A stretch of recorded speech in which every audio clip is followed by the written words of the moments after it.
मेरी मालकिन दारू में पूरी तरह टल्ली हो गई क्योंकि वह गम भुलाने के लिए पहली बार दारू पी हुई थी। क्योंकि मेरा मालिक दूसरे प्रदेश में बिजनेस को लेकर वह अधिकतर बाहर ही रहता था। इस वजह से मेरी मालकिन और मैं बड़े से बंगले में हम दोनों के अलावा कोई नहीं रहता था। फिर मैं अपनी मालकिन को सहारा देते हुए कार में बिठाया और जैसे तैसे उसको बंगले में ले आया।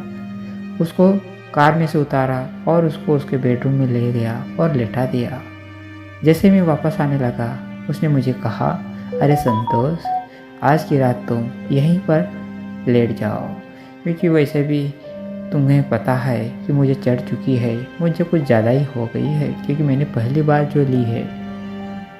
उसके बार बार कहने पर मैं वहीं लेट गया।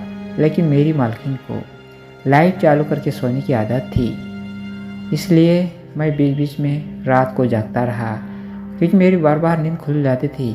मुझे लाइट चालू करके सोने की आदत नहीं थी, लेकिन मालकिन के कहने पर मैं वहीं सो गया और कब रात हो गई पता नहीं चला। उस रात के बाद से मालकिन मेरे साथ कुछ ज़्यादा ही व्यवहार करने लगी। वो बहुत उस दिन के बाद खुश होने लगी क्योंकि मैं जानता था कि एक औरत अपने पति के बगैर नहीं रह सकती। लेकिन उसका पति बड़ा लालची था, वह बिजनेस में ज़्यादा रुचि लेता था।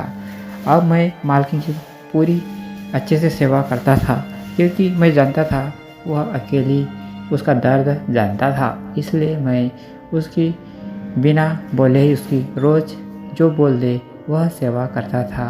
वह जहाँ मुझे कहती थी वहाँ उसको कार में बैठा कर ले जाता था। अब मुझे वह तनख्वाह के अलावा खर्चे भी देने लगी, अलग से पैसे देने लगी और कभी कपड़े, जूते, चप्पल सब मुझे लाकर देती थी। मुझे बहुत ही अच्छा लगा जब तक मैं अपनी मालकिन के यहाँ नौकरी करता रहा। बड़ी ईमानदार और वफादार के साथ करता रहा। कभी उसका विश्वास मैंने नहीं तोड़ा, इसलिए वो मेरे पर पूरा विश्वास करती थी।